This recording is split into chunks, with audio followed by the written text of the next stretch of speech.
Bismillahirrahmanirrahim. Assalamualaikum warahmatullahi wabarakatuh. Alhamdulillahirabbil alamin wa bihi nasta'in ala umurid dunya waddin.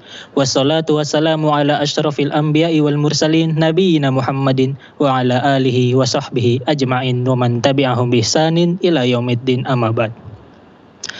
Selamat datang kami ucapkan kepada Anda para pemirsa dan pendengar Fatwa TV dimanapun Anda berada. Alhamdulillahirabbil alamin. Senang sekali rasanya bisa bertemu Anda kembali, bisa menyapa Anda kembali. Tentunya dalam live interaktif kesayangan kita, yaitu live interaktif Fatwa TV dengan segmen Bekal Muslim.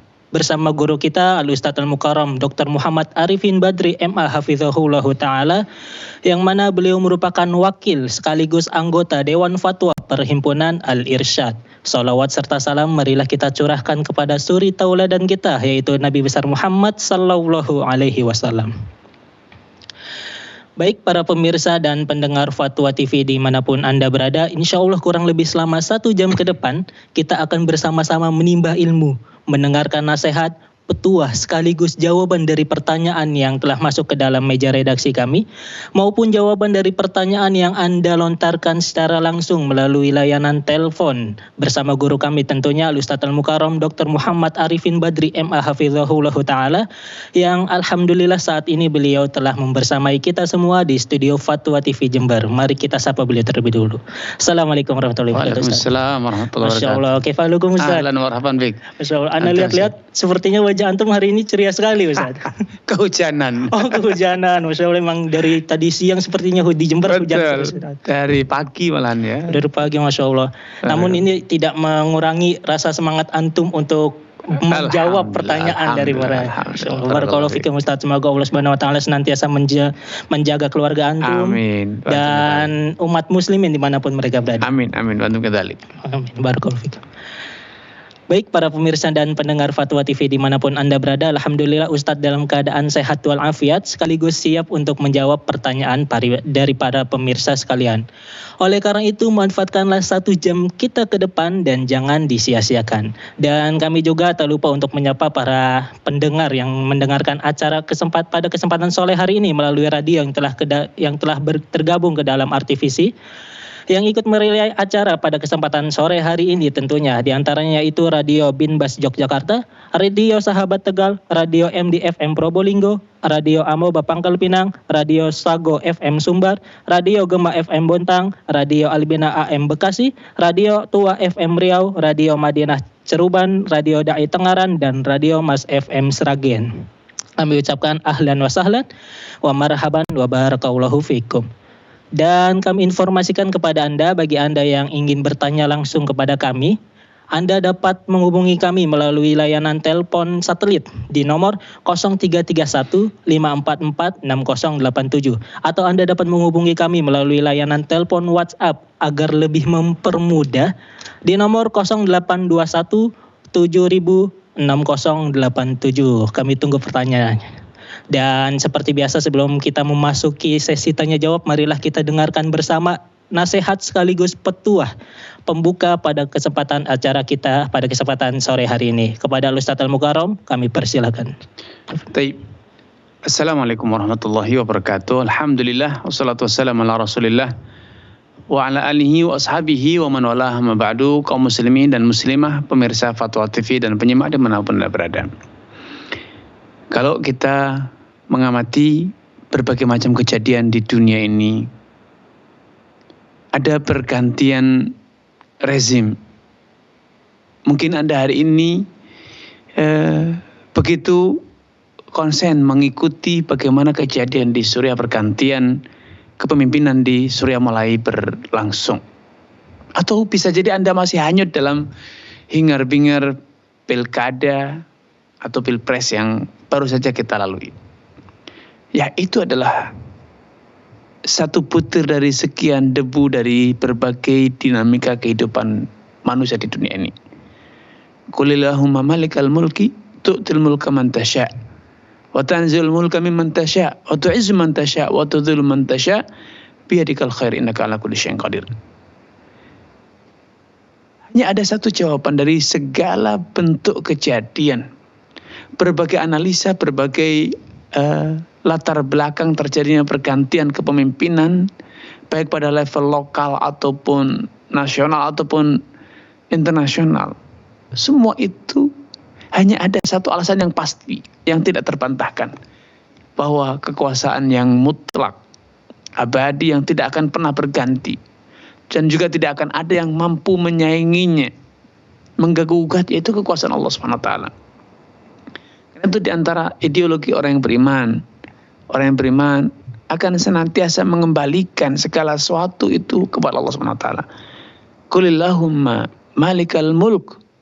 Katakan selalu, yakini dan tanamkan selalu, ajarkan selalu bahwa qulillahumma malikal mulk. Ya Allah, Engkaulah malikal mulk, penguasa segala kekuasaan.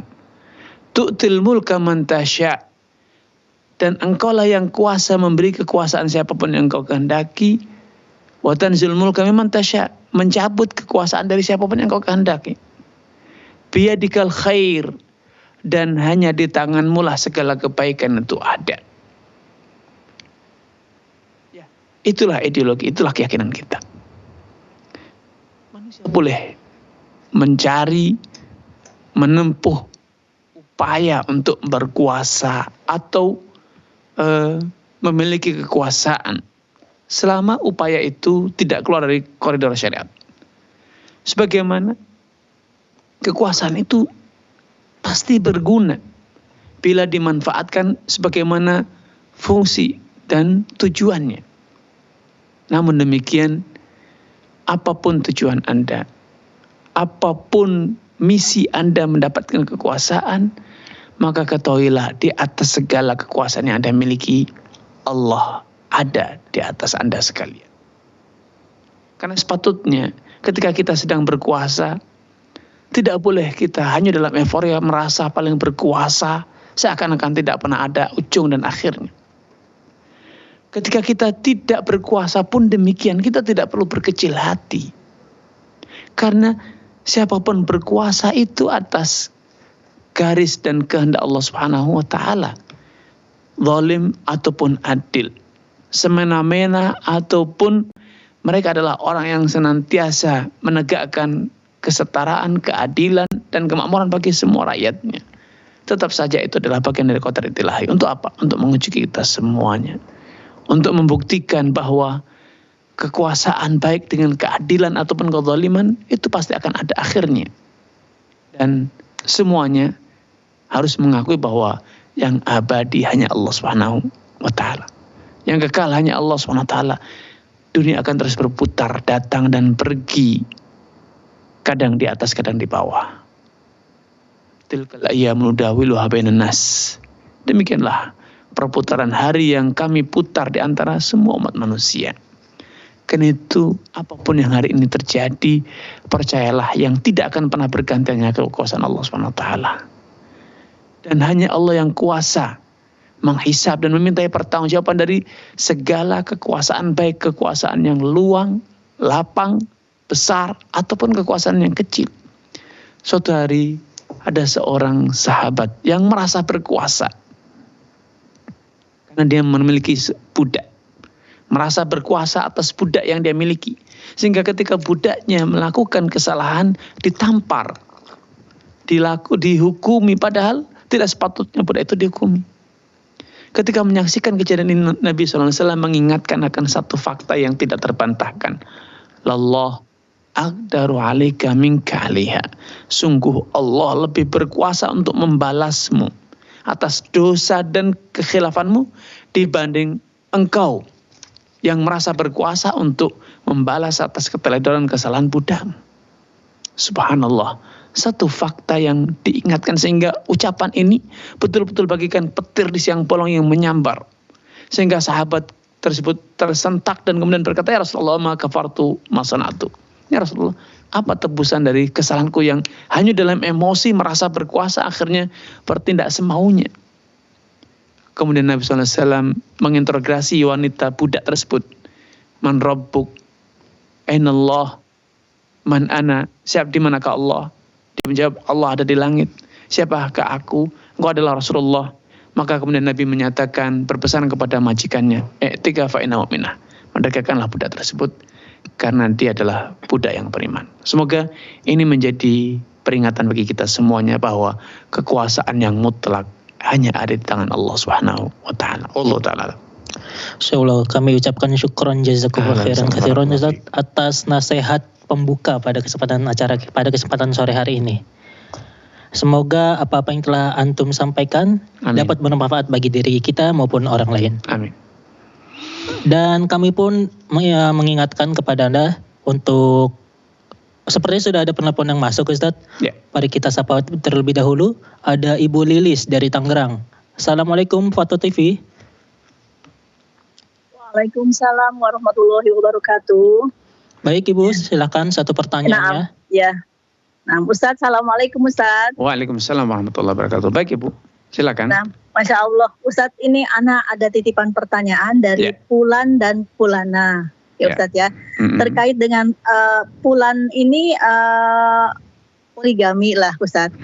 Nah, sementara tapi beda porsi dan si Pulana itu pun ya istri kedua lah begitu ya Ustadz ya. Dalam permasalahan yang berbeda begini, si Pulan bertanya katanya terkait dengan seorang suami yang harus adil terhadap istri-istrinya.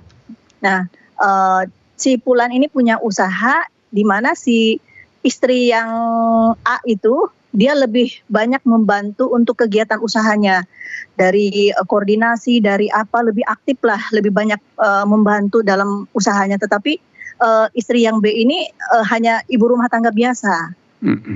Nah, bagaimanakah ketika si Pulan ini memberikan lebih kontribusinya dalam arti uangnya itu, uang lelahnya si istri yang A ini lebih daripada si B, apakah boleh seperti itu Ustaz, katanya gitu. Dimana dia takut dengan tidak adilnya, nah sebatas mana ini antara adilnya dan dengan kontribusi si istrinya yang A ini yang lebih banyak memberikan apa mungkin. Nah, terkait dengan yang tadi yang Pulana lagi Ustaz ya, yang beda dengan ininya. Nah, sementara si Pulana ini ada bertanya ke Ana juga, bagaimana ketika Ana katanya lebih ke suami itu lebih merayu untuk lebih bisa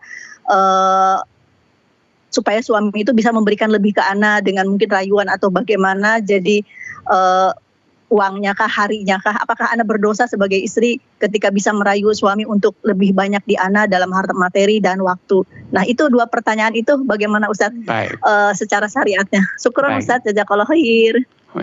Selamat. Baik, barakallahu fiik wa taqabbalallah kepada Ibu Lilis ya di Tangerang. Semoga Allah SWT menambahkan taufik hidayah kepada Ibu Lilis, keluarga dan juga seluruh pemirsa dimanapun Anda berada. Setiap interaksi atau hubungan itu biasanya akan menimbulkan hak dan kewajiban. Nabi memberikan satu contoh bahwa interaksi kita dengan orang miskin, kita memiliki satu hubungan itu sesama muslim dan menghasilkan kewajiban kita untuk menolong. Maka ketika kita bersedekah kepada fakir miskin, maka itu nilainya sedekah. Tetapi ketika status sebagai fakir miskin itu ditambahi dengan status sebagai kerabat, sehingga kita menyantuni kerabat dan yang notabene dia miskin, maka sedekah yang sama itu menjalankan dua fungsi. Fungsi sebagai sedekah menyantuni orang miskin dan fungsi sebagai silaturahim, sebagai menyantuni karib kerabatnya. Demikian pula halnya dengan hubungan pernikahan. Bisa jadi istri kita adalah kerabat kita yang bukan hanya perlu disantuni sebagai istri, tetapi juga sebagai kerabat. Dan kalau kemudian istri itu sebagai partner kerja, maka dia punya alasan lain untuk mendapatkan haknya sebagai dia partner kerja. Namun semua itu harus dideskripsikan, harus diberikan penetapan yang jelas. Apakah memberi itu sebagai status istri atau sebagai upah atau gaji atas kontribusi dalam pekerjaannya. Sehingga diperjelas. apakah ketika istri membantu itu sebagai bentuk kontribusi istri membantu suami, atau itu sebagai bentuk tugas, job yang itu akan ada nilainya, ada evaluasinya, ada kriteria job yang harus dijalankan. Kalau sekedar sebagai istri, maka seharusnya tidak ada nilainya, karena kalaupun tidak berpoligami, maka memang sudah sepatutnya, sewajarnya dalam hubungan suami istri itu saling membantu. Ada membantu pekerjaan rumah, ada membantu pekerjaan sebagai pengusaha dan seterusnya. Maka disinilah kewajiban suami untuk mempertegas dan memperjelas batasan di antara mereka. Apa hubungannya? Membantu, ya tidak ada upahnya. Tapi ketika itu adalah bentuk job, pekerjaan, karena memang ada skill yang dimiliki istri, maka seharusnya ada upahnya dan nilainya diperjelas sehingga tidak bercampur antara hak sebagai karyawan dengan hak sebagai seorang istri. Dalam masalah keadilan itu tanggung jawab suami, bukan tanggung jawab istri. Sehingga ketika ada satu istri yang pandai merayu, pandai melayani, mesra dan seterusnya, lebih cantik, lebih muda, itu bukan tanggung jawab istri. Maka apapun yang terjadi, apapun yang dilakukan istri tidak boleh sekali lagi menjadi alasan suami untuk tidak adil. Dan sekali lagi dosa tidak adil itu dipikul oleh suami, bukan oleh istri. Sewajarnya bila istri itu kemudian merasa karena poligami adalah sebuah kompetisi, poligami adalah sebuah persaingan. Poligami sekali lagi bukan sebagai bentuk tolong-menolong seperti yang didendangkan oleh sebagian figur bahwa poligami itu tolong-menolong tahun. Tidak. Sekali lagi poligami adalah sebuah kompetisi. Sehingga wajar bila madu itu saling bersaing unjuk kebolehan dalam melayani suami dalam berbagai aspek. Masing-masing punya skill dan punya kelebihan yang berbeda-beda. Hal ini pun terjadi di zaman Nabi. Ada sahabat istri Nabi yang jago masak. Ada yang jago berniaga. Ada yang cantik jelita, muda. Dan masing-masing berusaha untuk menarik simpati suami, yaitu Rasulullah SAW. Namun demikian, sebagai suami yang bertanggung jawab, suami yang bertakwa, apapun yang diberikan, apapun bentuk upaya untuk pendekatan, menguatkan hubungan dan lain sebagainya, tidak menjadikan beliau bersikap tidak adil. Beliau tetap bersikap menegakkan keadilan di antara istri-istrinya. Sehingga sekali lagi, ketika ada suami yang hanyut dalam kondisi emosional, istri pertama lebih banyak membantu, lebih banyak supel dalam berinteraksi, memiliki skill dan yang seterusnya. Jangan yang satu memiliki kelebihan dari sisi lain, lebih harmonis, lebih mesra, lebih cantik, lebih ini dan itu. Akhirnya suami pilih kasih. Ini pertanda suami tersebut memang seharusnya tidak layak berpoligami. Karena poligami itu sepatutnya hanya dilakukan oleh orang-orang yang memiliki kepribadian, memiliki pendirian, dan keberanian untuk menegakkan keadilan dengan mengorbankan perasaan-perasaan personal. Ya, sekali lagi alasan-alasan yang dikatakan tadi tidak seharusnya itu menjadikan suami pilih kasih. Apapun alasannya pilih kasih itu zalim dan itu akan dipertanggungjawabkan kelak di hari kiamat Allah Ta'ala. Saya kami ucapkan syukran jazakumullah khairan Ustaz atas jawaban yang telah diberikan. Semoga dapat menjawab dari pertanyaan Ibu Lilis di Tangerang. Baik Ustaz, sambil menunggu penelpon masuk, izinkan saya membaca beberapa pertanyaan yang sudah berada di website. Ya, pertanyaan pertama yaitu dari Ibu Dini di Bogor. Bismillah. Assalamualaikum Ustaz. Karena ketidaktahuan saya mengenai riba, ketika saya menikah dengan mantan suami, ayah saya dan juga mantan suami mengajukan pinjaman ke bank untuk biaya pernikahan kami. Dan pinjaman itu atas nama mantan suami, di mana cicilannya masih berangsur sampai sekarang. Awalnya awalnya ayah saya selalu membayar full setiap bulan, tapi setelah ayah saya pensiun, ayah saya tidak membayar full. Ketika kami masih suami istri, mantan suami bilang tidak apa-apa, nanti kekurangannya ditanggung mantan suami. Tapi sekarang setelah pisah, mantan suami minta kekurangannya itu, apa ayah saya wajib membayar, Ustaz? Barakallahu. Baik. Barakallahu fiik wa azabakumullah. Semoga Allah SWT menambahkan hidayah dan taufik kepada Anda, keluarga, dan juga seluruh pemirsa dimanapun Anda berada. Rasulullah SAW bersabda, al-muslimun ala syurutihim. Setiap orang muslim itu wajib memenuhi kesepakatan yang telah dicapai di antara mereka. Sehingga untuk menjawab pertanyaan Anda, harus kita kembali kepada komitmen di awal. Bagaimana dahulu komitmen antara ayah Anda dengan mantan suami Anda? Apakah ada kesepakatan tentang pembayaran hutang piutang tersebut? Siapa yang menanggung, siapa yang mencicil? Ketika masing-masing dulu berkomitmen untuk melunasi atau berkontribusi 50-50, maka ya harus ditunaikan sampai selesai. Namun ketika itu adalah komitmen personal, kemudian yang salah satu itu hanya sebatas membantu, maka ya sesuai dengan komitmen awal. Siapa yang berakad dan siapa yang berkomitmen untuk melunasi hutang piutang tersebut. Wallahu ta'ala alam. Insyaallah kami ucapkan syukran jazakumullah khairan Ustaz atas jawaban yang telah diberikan. Semoga dapat menjawab dari pertanyaan Ibu Dini di Bogor. Baik, pertanyaan yang kedua Ustaz. Baik, sudah ada penelpon masuk Ustaz, yaitu dari Bapak Nazar di Aceh. Mari kita sapa terlebih dahulu. Assalamualaikum Fatwa TV. Waalaikumsalam. Silakan Bapak, satu pertanyaannya untuk Ustaz. Iya. Saya pertanyaan sekarang, kehidupan saya sekarang udah tua. Ya. Jadi kehidupan remaja saya waktu itu di zaman Orde Baru, kehidupan itu tidak ada lagi satu ibadah yang saya laksanakan. Ya. Biar sholat, puasa, semuanya. Kehidupannya itu hanya dengan minum-minum yang keras, minum keras semuanya. Kehidupan di diskotik.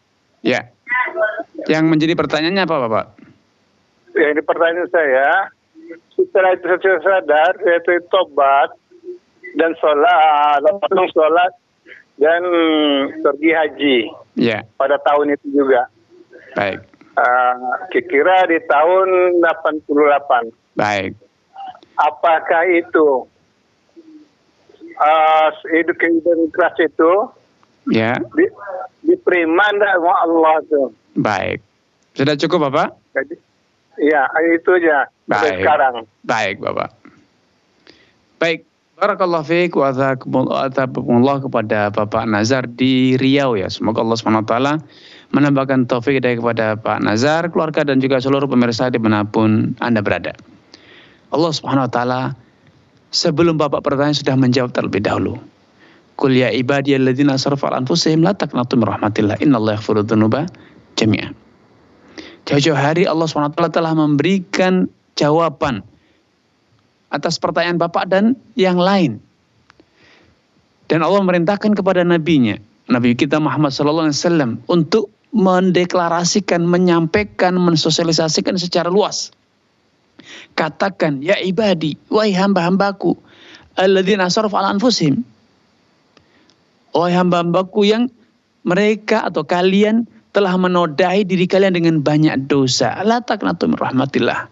Jangan sekali-kali kalian berputus asa dari kerahmatan Allah SWT. Karena sejatinya Allah itu berkenan mengampuni seluruh dosa bagi hambanya yang berkenan bertaubat, sadar mengakui kesalahan, kemudian berbenah diri dan datang kepada Allah SWT, mengakui dosanya, serta merubah pola hidupnya. Jangan dikira kehidupan para sahabat dulu putih bersih, tidak. Dahulu para sahabat itu, sebagian mereka adalah orang-orang musyrik. Sebagian mereka perampok, sebagian mereka peminum khamar, pezina, dan seterusnya. Setelah masuk Islam, Allah ampuni semua dosa mereka. Allah kemudian jamin mereka masuk surga radhiyallahu anhum wa radhu an. Sebagaimana sebagian salaf, Fudail bin Iyad, dia orang Islam, tapi bergelimang dalam dosa, dia adalah perampok ulung. Fudail bin Iyad. Ya. Ditakuti, dikenal perampok paling menakutkan adalah Fudail bin Iyad. Sampai suatu hari ketika dia merencanakan perampokan, ternyata calon korban perampokannya itu membaca, lam ya'ni lilladzina amanu an takhsha'a qulubuhum li dzikrillah wa ma nazala minal haq. Belumkah tiba waktunya bagi orang-orang yang beriman agar jiwa mereka itu tunduk, jiwa mereka itu lunak untuk senantiasa mengingat Allah, tunduk kepada peringatan Allah. Wa ma nazala minal haq, dan juga tunduk terhadap syariat Allah yang Allah turunkan. Ayat yang dibaca oleh calon korban Fudail bin Iyad ini betul-betul menyentak, betul-betul bagaikan petir yang menyambar di hati Fudail bin Iyad, sehingga seketika ia mengurungkan niatnya dan kemudian dia turun pergi ke Masjidil Haram, beriktikaf, beribadah di Masjidil Haram, sehingga akhirnya dari kehidupan yang gelap tersebut Fudail bin Iyad berubah menjadi seorang ulama besar, ahli ibadah yang sangat terkenal, yang sangat zuhud. Sehingga hari ini masyarakat kaum muslimin lebih kenal Fudail bin Iyad sebagai seorang ahli ibadah, sebagai orang yang ahli zuhud, dibanding sebagai seorang mantan perampok profesional, perampok yang bengis, perampok yang gagah berani. Karena itu tidak ada alasan bagi siapapun untuk merasa tobatnya tidak terima. Namun demikian, kita tidak boleh lancang. Kita tidak boleh prematur mengklaim bahwa kita pasti masuk surga. Tobat saya pasti diampuni atau diterima. Karena untuk memastikan itu semua hanya Allah yang tahu. Tetapi kita berbicara tentang peluang, kita berbicara tentang kesempatan. Adakah kesempatan untuk diterima? Ya, kesempatan itu terbuka lebar bagi siapapun. Dan bahkan Allah senantiasa menanti dan menyambut hamba-hambanya yang menyesali dan bertobat kepada Allah atas dosa dan kemaksiatan yang pernah dilakukan. Innallaha yabsutu yadahu bil-lail liyatuba musii'un nahar wa yabsutu yadahu bin-nahar liyatuba musii'ul lail. Allah itu senantiasa membentangkan kedua tangannya untuk menyambut, ya, membentangkan kedua tangannya di malam hari untuk menyambut hamba-hambanya yang bertaubat setelah sepanjang siang dia berbuat maksiat. Sebaliknya Allah membentangkan kedua tangannya di siang hari untuk menyambut hamba-hambanya yang bertobat setelah semalam suntuk berbuat maksiat. Dan demikian seterusnya. Ya. Selama hayat masih dikandung badan, maka pintu tobat itu akan terus terbuka. Adapun diterima atau tidak, maka itu hak prerogatif Allah Subhanahu wa taala. Wallahu taala a'lam. Insyaallah kami ucapkan syukran jazakumullah khairan katsira kepada Ustadz atas jawaban yang telah diberikan. Semoga dapat menjawab dari pertanyaan Bapak Nadhar di Aceh. Baik, kita bergeser ke penelpon berikutnya. Ada Ibu Rahma dari kita sapa terlebih dahulu. Assalamualaikum Ibu, Fatwa TV. Waalaikumsalam Ustadz. Ya, waalaikumsalam. Silakan Ibu. Satu pertanyaannya. Ya, maaf. Kurang terdengar jelas Ustadz pertanyaannya. Ya. Silakan Ibu bertanya. Ustadz, bagaimana caranya agar bisa mengelola aset produktif yang dirintis oleh orang tua, kemudian kami beli dan telah kami bagi waris kepada saudara-saudara dan ibu, agar bisa sesuai syariah dan bisa menyelesaikan semua kewajiban-kewajiban yang ada. Ya. Terus yang ditanyakan? Kondisinya yang ingin saya tanyakan, bagaimana cara pengelolaannya secara syariah, misalnya ketika berharapnya aset produktif yang kita beli itu kan bisa dikelola dengan baik, kemudian bisa berkesinambungan, tetapi memang pada saat pembelian tersebut ada kewajiban-kewajiban yang memang harus diselesaikan. Yeah. Nah, itu memang terselesaikan sedikit demi sedikit, hanya saja untuk istiqomah tetap menjalankan itu karena ada jaga. Baik. Tetapi kewajibannya masih ternyata setelah itu dibeli, ternyata kewajibannya itu masih belum balance dengan pendapatan yang kita peroleh. Baik. Sudah cukup Ibu? Iya, sementara itu dulu Ustaz. Baik Ibu. Baik, barakallahu fiik wa tabaarakallah kepada Ibu Rahmah ya di Denpasar, Bali. Semoga Allah SWT menambahkan taufik kepada Ibu Rahmah, keluarga dan juga seluruh pemirsa dimanapun Anda berada. Dalam mengelola usaha, yang pertama saya mengapresiasi niat dari salah satu keluarga atau ahli waris untuk men-take over, membeli usaha yang dirintis oleh orang tua, agar apa? Agar bisa sehat, sehingga antara pemasukan dan beban usahanya itu balance, dan juga agar segera terbebas dari kondisi keuangan yang buruk karena adanya beban utang yang besar. Sehingga dari pembelian tersebut kemudian hasil penjualannya dibagikan kepada waris. Maka ini satu niat yang baik sekali yang patut diapresiasi. Yang kedua, setelah aset tersebut berpindah kepemilikan kepada salah satu ahli waris, tentu pembeli telah ini ahli waris yang membeli punya kewajiban untuk menyehatkan usaha. Bagaimana caranya? Banyak cara. Yang pertama, perlu dievaluasi ulang kenapa kondisi keuangan usaha itu tidak sehat. Bisa jadi pembukuannya tidak bagus, bisa jadi perencanaannya tidak bagus, atau pengeluarannya yang terlalu besar. Banyak pengeluaran yang tidak seharusnya keluar. Tidak ada upaya untuk menjaga agar pengeluaran dan pendapatan itu balance. Kemudian bisa jadi memang usahanya sudah mencapai usia uzur. Karena banyak usaha-usaha yang pada masanya itu bagus, tapi hari ini teknologi telah berubah, budaya masyarakat telah berganti. Ketika kita hidup di perkotaan misalnya, dulu yang namanya warung kelontong itu laris manis.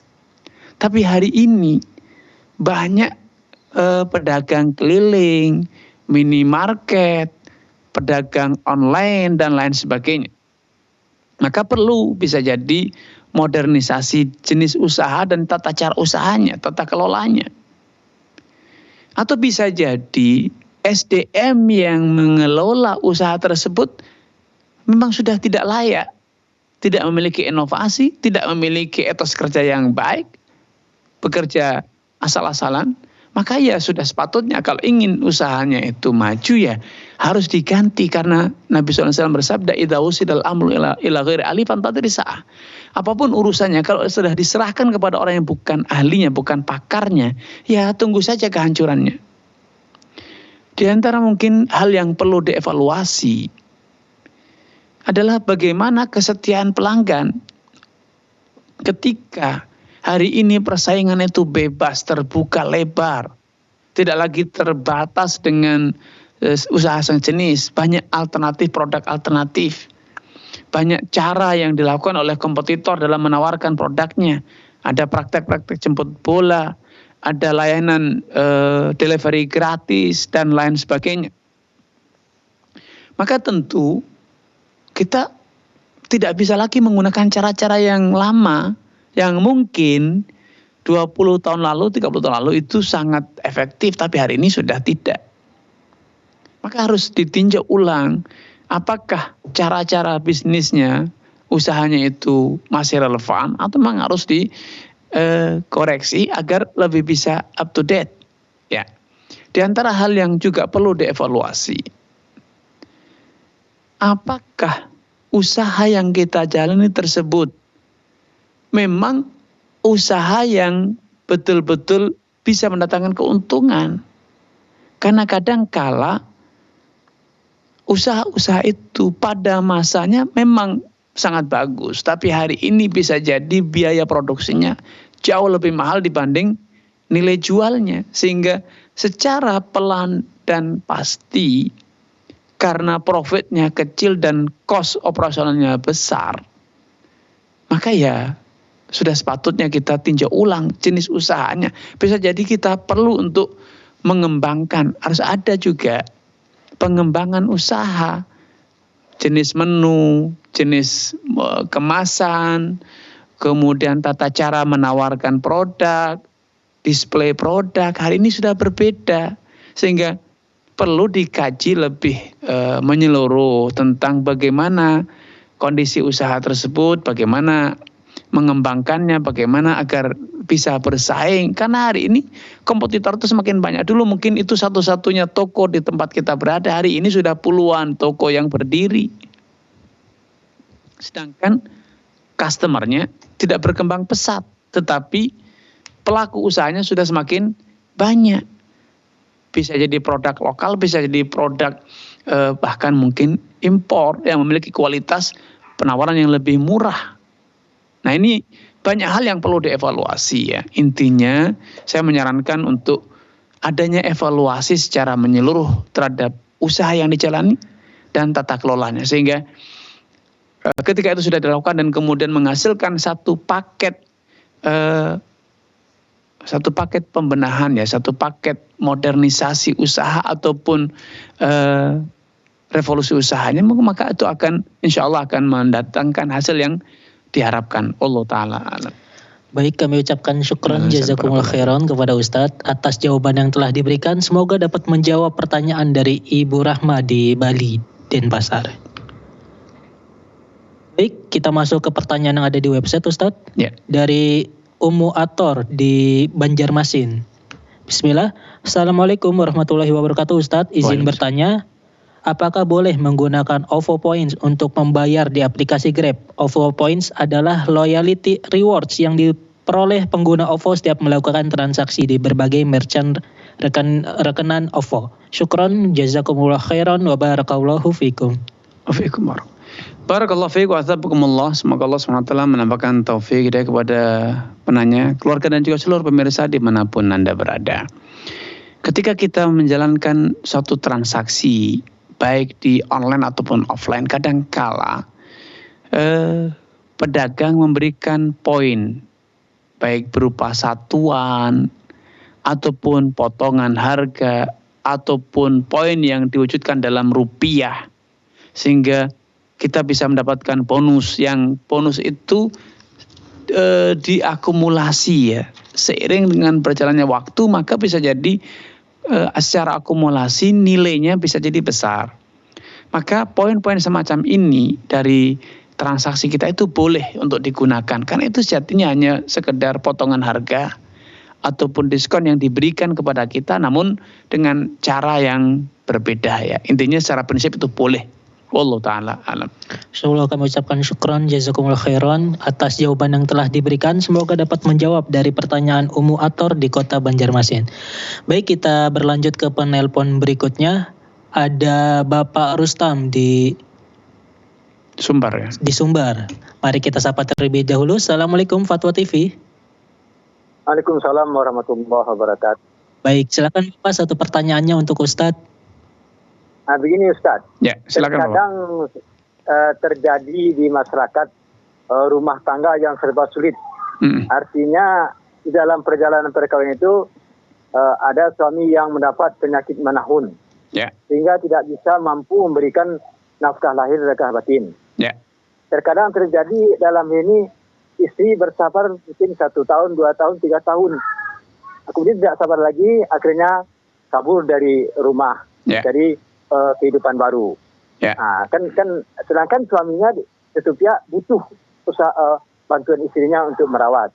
Sebaliknya begitu juga Ustaz. Terkadang terjadi juga di masyarakat kita ini istri yang sakit menahun. Jadi mungkin laki-laki ini bersabar 1, 2, 3 tahun, kemudian dia juga kabur dari rumah mencari istri lain. Ada keadaan sulit begini Ustaz. Bagaimana cara menghadapi rumah tangga ini Ustaz? Baik, Bapak. Mohon penjelasannya. Assalamualaikum warahmatullahi wabarakatuh. Baik, barakallahu fiik wa tabakumullah. Semoga Allah SWT menambahkan taufik hidayah kepada Bapak, keluarga dan juga seluruh pemirsa dan penyimak dimanapun Anda berada. Secara prinsip, hubungan pernikahan itu diawali dengan adanya akad. Dan akad itu adalah sebuah kesepakatan. Dan akad itu harus dijalani atas dasar sukarela. Kedua belah pihak menjalani akad itu dengan sukarela dan kesadaran. Tidak ada paksa.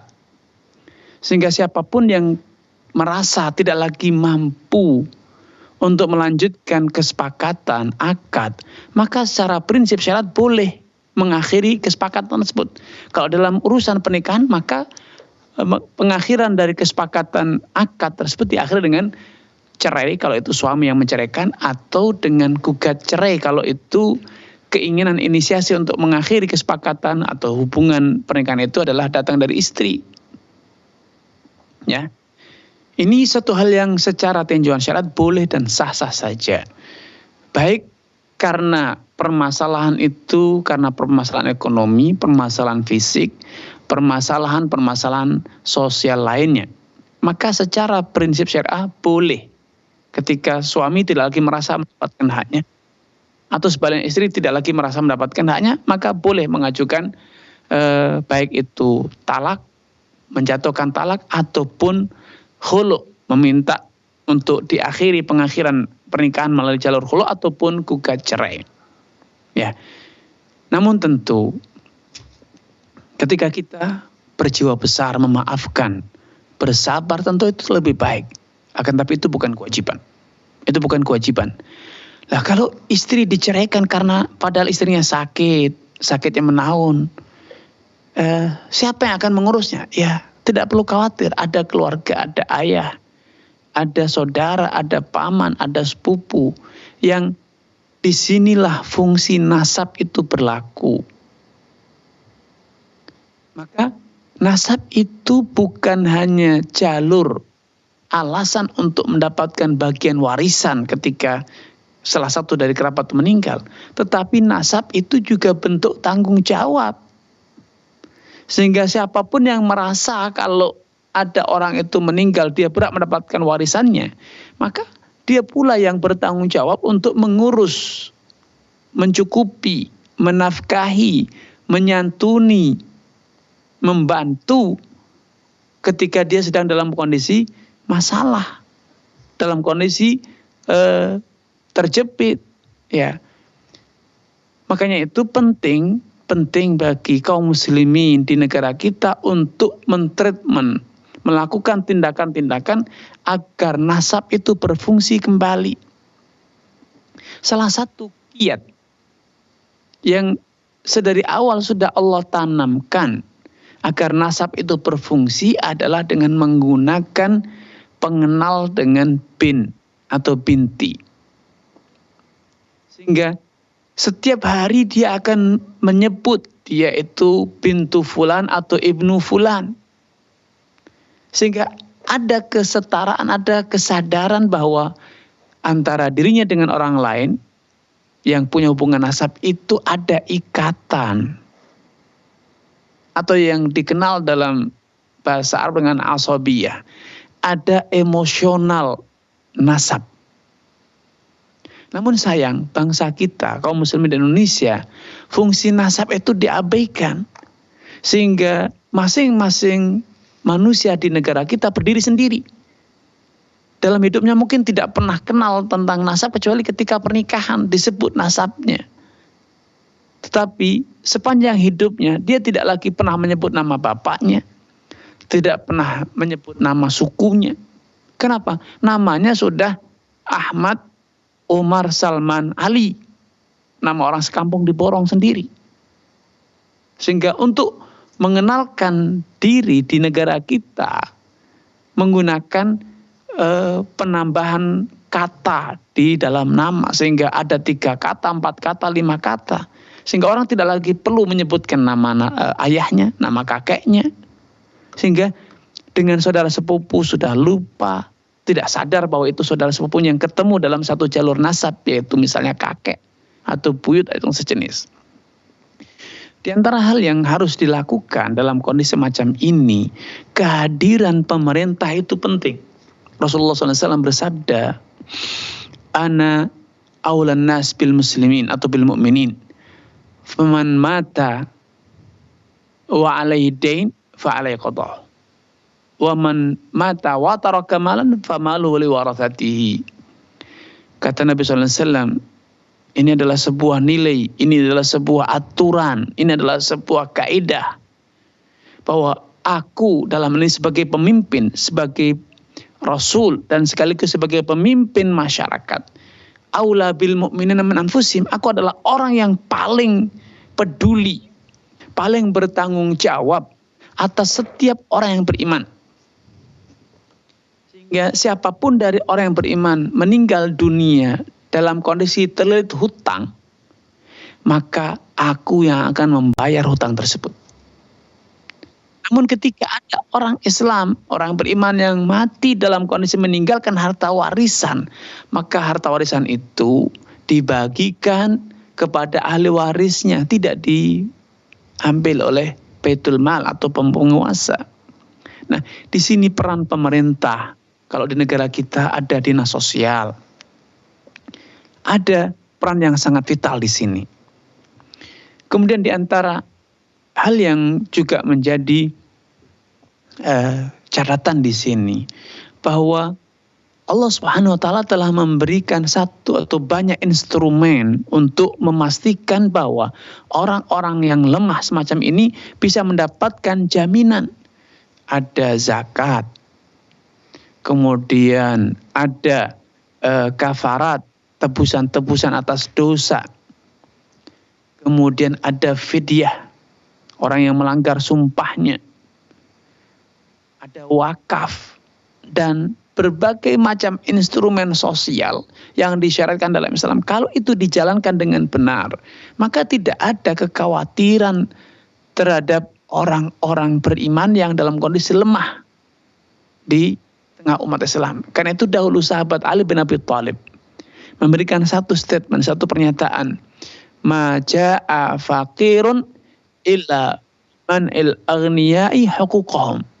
Tidak ada satu orang fakir pun yang ditimpa kelaparan kecuali karena orang kaya di masyarakat tersebut tidak menunaikan haknya orang fakir.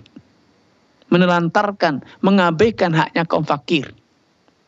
Andai fungsi sosial yang disyariatkan melalui zakat, wakaf, infak, kafarat, fidyah, manihah dan lain sebagainya itu difungsikan, dijalankan sebagaimana mestinya, maka tidak akan ada orang yang kelaparan, kesusahan di tengah umat Islam. Wallahu ta'ala. Baik, kami ucapkan syukron jazakumullah khairan kepada Ustadz atas jawaban yang telah diberikan. Semoga dapat menjawab pertanyaan dari Bapak Rustam di Sumber. Baik, kita bergeser ke penelpon berikutnya. Ada Ummu Sa'ad di Maros ya. Maros.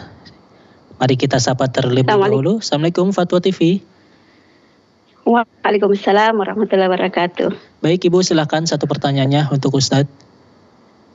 Baik, pertanyaan saya Ustadz. Ya. Apakah boleh berdakwah di pasar Ustadz? Karena ada Ustadz sunnah di daerah kami itu sering mendatangi pasar-pasar tradisional untuk katanya berdakwah Ustadz, kayak mendirikan kayak tenda, baru menyeru ke jamaah pasar tersebut Ustadz. Baik. Barakallahu fiik, jazakumullah khairan. Barakallahu fiik wa athabakumullah kepada Ummu Sa'ad di Maros ya. Semoga Allah SWT menambahkan taufik kepada Ummu Sa'ad, keluarga dan juga seluruh pemirsa dimanapun Anda berada. Dakwah itu tidak dibatasi dengan waktu, tempat, ataupun audiens. Termasuk media. Selama media yang digunakan halal dan yang diajarkan itu benar, maka boleh. Dahulu Nabi SAW ketika di Mekah, beliau mendatangi festival-festival orang-orang Quraisy seperti festival Okal, Dhimi Jannah, dan lain sebagainya. Beliau juga mendatangi perkumpulan suku-suku di musim haji, di Arafah, di Muzdalifah. Untuk apa? Untuk mendakwahkan Islam. Dan beliau selalu menawarkan kepada mereka, hal min rajulin yahmiluni ila qaumihi hatta uballigha an kalam rabbi fa inna quraisyan mana'uni an uballigha kalam rabbi. Ya, beliau sampaikan itu di momentum-momentum di festival-festival orang-orang musyrikin zaman dahulu. Karena tentu pada momentum tersebut terjadi perkumpulan massa yang besar yang sangat dimungkinkan dari sekian banyak orang, ribuan orang yang datang, bahkan mungkin jutaan orang yang datang, satu dari mereka yang bisa menerima ataupun mendengar dan kemudian beriman. Ya, dan akhirnya terbukti dari beberapa momentum tersebut, akhirnya Nabi SAW berjumpa dengan utusan orang-orang Aus dan Khazraj yang sedang menunaikan ibadah haji. Ya. Dan akhirnya mereka pun masuk Islam, dan itu yang kemudian menjadi titik balik dari perjuangan dakwah Nabi SAW sehingga akhirnya hijrah ke Madinah, dan kemudian kejayaan demi kejayaan mulai terwujud. Sehingga mendatangi pasar atau event-event perkumpulan masyarakat bukan untuk sekedar ikut meramaikan, tetapi untuk memanfaatkan kesempatan berkumpulnya manusia di tempat tersebut. Sehingga dengan waktu, dengan tenaga yang sama, dakwah itu bisa sampai kepada sebanyak mungkin dari lapisan masyarakat. Sehingga secara prinsip itu adalah suatu hal yang boleh-boleh saja. Wallahu ta'ala alam. Baik, kami ucapkan syukron Ustadz atas jawaban yang telah diberikan. Baik, kita bergeser ke penelpon berikutnya. Ada Bapak Rusdi di Aceh. Mari kita sapa terlebih dahulu. Assalamualaikum Fatwa TV. Waalaikumsalam Pak Rusdi di Aceh. Silakan Bapak, satu pertanyaannya untuk Ustadz. Assalamualaikum Ustadz. Waalaikumsalam warahmatullahi wabarakatuh. Silakan Bapak. Saya karena umur sudah lanjut, pernah memanggil anak-anak, ada 4 orang, untuk bermusyawarah, karena harta-harta saya ini ada 4 titik. 4 titik secara musyawarah saya hibahkan ke masing-masing 1 titik. Nilai-nilainya setara lah, lebih kurang. Tapi tidak saya buat surat. Karena hasilnya saya makan dulu, nanti berlaku setelah saya meninggal, begitu kira-kira. Akhir-akhir ini ada persoalan-persoalan sehingga saya ingin merubah yang titik A untuk si B tadi, saya rubah untuk abangnya, itulah saya rubah ada berapa-berapa. Apa itu dibolehkan Ustaz? Baik. Sudah cukup Bapak? Udah Pak. Baik. Barakallahu fiik wa atsabaqakumullah kepada Pak Rusdi di Aceh. Semoga Allah SWT menambahkan taufik daripada Pak Rusdi, keluarga dan juga seluruh pemirsa dimanapun Anda berada. Secara prinsip, Allah SWT telah mengatur hukum waris. Sehingga seharusnya kalau memang itu akan diwariskan, ya ikuti saja ketentuan waris. Biarkan sampai meninggal dunia, nanti mereka akan membaginya secara ketentuan waris yang berlaku dalam Islam. Namun kalau dikhawatirkan akan terjadi sengketa di kemudian hari, atau memang ada kebutuhan untuk segera memberikan kepada mereka hari ini, maka ada akses melalui atau jalur melalui akad hibah, dihibahkan kepada anak-anak. Sebagaimana yang sudah dilakukan oleh Bapak tadi, namun tentu untuk mencegah terjadinya hal-hal yang negatif, hal-hal yang buruk, maka hibah tersebut sepatutnya dilegalkan, segera dilegalkan agar kepemilikan aset itu segera jelas tuntas bahwa di titik A adalah miliknya si A, titik B adalah miliknya si B, dan demikian seterusnya. Namun demikian, walaupun itu sudah dihibahkan, Rasulullah SAW bersabda, anta wa maluka li abik, mathalul aidi fi hibatih, kamathal kalbi yaqi'u fayaudu ila qa'i fayakulahu illal walidu fi mawahabahu liwaladih. Nabi SAW memberikan ketentuan bahwa engkau beserta seluruh hartamu adalah milik ayahmu. Dalam hadis lain Nabi SAW mengatakan tidak halal bagi seorang yang memberi hibah itu untuk menarik kembali hibahnya. Perumpamannya bagaikan anjing yang mutah kemudian dimakan lagi. Kecuali seorang ayah yang menarik ulang hibahnya, maka itu tidak mengapa. Maka itu boleh. Sehingga secara pendek kata, boleh Bapak menarik ulang, merubah.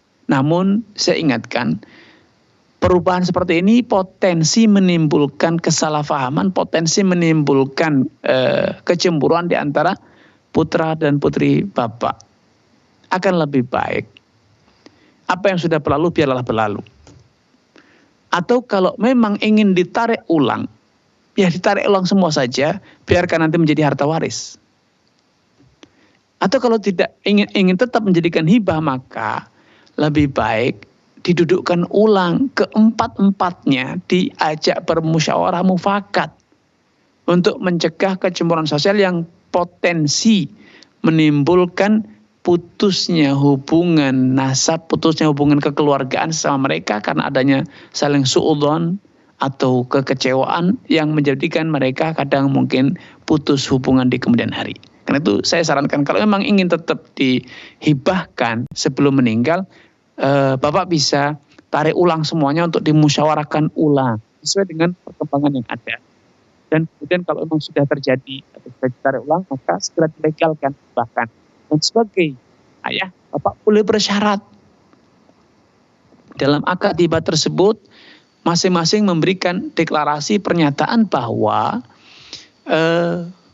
Bapak sebagai orang tua berhak untuk menggunakan, memanfaatkan, dijelaskan seberapa banyak, seberapa besar yang boleh atau ingin Bapak gunakan, misalnya separuh dari hasil panennya, sepertiga dari hasil panen masing-masing ladang tersebut, sehingga dengan pernyataan itu, maka Bapak jelas ya tidak akan menimbulkan kecemburuan sosial bi'idznillah azza wajal. Itu yang bisa saya respon, wallahu taala alam. Baik, kami ucapkan syukron jazakumullah khairan kepada Ustadz atas jawaban yang telah diberikan. Sepertinya itu merupakan pertanyaan terakhir Ustadz pada kesempatan sore hari ini. Kami sekali lagi mengucapkan syukron jazakumullah khairan kepada Ustadz atas ilmu yang telah dituahkan, nasihat yang telah dilontarkan, dan serta jawaban yang telah diberikan. Semoga apa-apa yang antum berikan pada kesempatan sore hari ini dapat menjadi amal jariah untuk antum. Dan dapat bermanfaat bagi diri kita maupun orang lain. Baik para pemirsa dan pendengar Fatwa TV dimanapun Anda berada, alhamdulillah telah usai sudah pertemuan kita pada kesempatan sore hari ini. Kami mengucapkan kepada Anda syukron jazakumullah khairan atas telah nonton acara pada kesempatan sore hari ini. Dan kami pun mengingatkan kepada Anda untuk terus mengingatkan kepada Anda untuk terus menyaksikan live interaktif Fatwa TV. Setelah ini ada live interaktif Fatwa TV dengan tema Fikih Praktis Ilmu Waris bersama Al-Ustadz Nizar Saad Jabal LC MPD pada pukul 17 waktu Indonesia Barat. Dan kami pun mengundang Anda untuk menjadi salah satu donatur dalam guna meningkatkan dakwah syiar Islami bersama Fatwa TV. Tentunya Anda dapat menyalurkan donasi terbaik Anda di nomor rekening yang saat ini sedang Anda saksikan melalui layar kaca Anda. Karena telah usai sudah pertemuan kita pada kesempatan sore hari ini, kami yang bertugas, perwakilan dari yang bertugas izin pamit undur diri. Kurang lebihnya mohon maaf. Billahi taufiq wal hidayah waridha wal inayah. Wassalamualaikum warahmatullahi wabarakatuh.